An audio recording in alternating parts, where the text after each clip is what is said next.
Eksperti i sigurisë Faik Basha është me mua në studio për diskutuar për këto zhvillime. Faik, mirë se erdhe. Mirë se u gjeta, si. Mirë, duket se tashmë e gjithë betejë po përqendrohet tek kanali i Hormuzit. E kanë të mundur ta hapin, ta mbajnë hapur një koalicion 35 vëndësh, tha Franca është bërë deri tani. Shiko, gjithë vëmendja është përqendruar te kanali i Hormuzit sepse është vetmja pikë strategjike për të cilën Irani nuk do të negociojë nëse nuk do të marrë diçka në këmbim. Kuptohet që lufta më shumë se 27 ditë, 28 ditore e ka dëmtuar jashtëzakonisht regjimin duke e shkatruar plotësisht aftësitë e saj ushtarake dhe kërcënuese. Pavarësisht se ne kemi parë raketa të njëpasnjëshme në media flitet që po thyhet kupola mbrojtëse e Izraelit, janë shtuar sulmet nga ana e Iranit.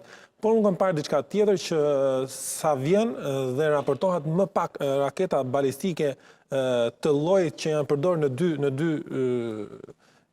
sulmet e fundit, qoftë ai qershori, qoftë ky i tanishmi, dhe tani kemi arrit te predhat thermuese, gjë e cila besoj që janë fundi i magazinimit të armëve që disponon Irani. Prandaj dhe ka futur në lojë tentativën për të kryer diskutime, pavarësisht se nuk pranohet, dhe ka rritur presionin për bllokimin e ngushticës së Hormuzit. Është vetmja që mund t'i japi Iranit një kartë për të ulur në tavolinë dhe për të marrë diçka nga gjithë kjo betejë. Më të madhen e ka humbur. Ka humbur fuqinë, ka humbur presionin, ka humbur rezistencën, ka humbur dhe leadershipin e saj politiko-ushtarak. Ngushtica e Hormuzit mund të rrezikohet që mos të mbahet nga aleatët nëse aleatët nuk i përgjigjen thirrjes së presidentit të Shtetet Bashkuara.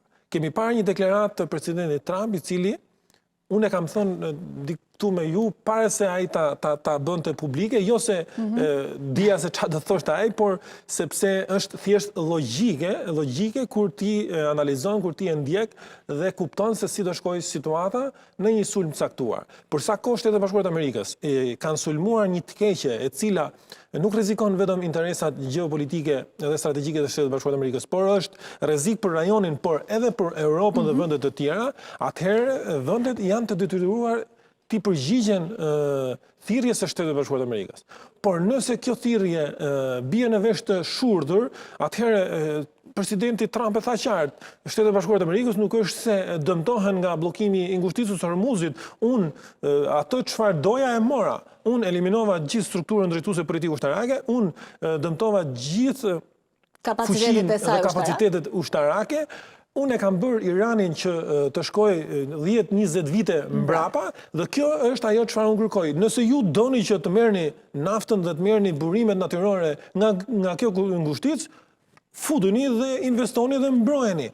Pra, rrezikojmë që ta lënë Shtetet Bashkuara të Amerikës ngushticën e Hormuzit të lirë nëse nuk do përgjigjen. Por, si duket, vendet të cilat refuzuan në fillim, dal nga dal, po ndërgjegjësohen dhe po e kuptojnë që mbrojtja e ngushticës së Hormuzit nuk është detyrimisht përfshirje në luftë, por është një ngushticë e cila duhet të përdoret, duhet qarkullojë dhe duhet të mbrohet nga gjithë vendet të cilët kanë interesin më të madh. Duhet thënë që Shtetet Bashkuara të Amerikës nga ana ekonomike kanë përfituar nga kjo luftë. Kanë përfituar, industria e saj e mbrojtjes është gati të nënshkruajë kontratat më të mëdha në gjithë historinë e saj. Se ka pasur edhe si një testim të armatimit të saj të ri. Tani unë e them, po ndoshta merret kështu sikur. Shiko, Shtetet Bashkuara të Amerikës kanë pastruar magazinat. Kanë pastruar magazinat dhe i kanë hapur rrugë zhvillimit të teknologjisë së Po pra, kur themi kanë testuar, kanë parë edhe se çfarë duhet rregullojnë, çfarë duhet bëjnë, kanë heqë një pjesë të armatimit të vjetër, kanë pastruar magazinat dhe janë bërë gati për të zhvilluar teknologji të reja të cilat janë në proces dhe po testohen edhe gjatë kësaj lufte. Kështu që janë krejt okej në objektivat strategjike të cilat i kishin vendosur vetes për këtë ndërhyrje ushtarake. Kështu që ngushtica e Hormuzit duhet patjetër që të merret nën kontroll nga vendet të cilat nuk janë përfshirë drejt për drejt në luftë, sepse kjo do t'i krijonte vështirësi Iranit për ta bllokuar.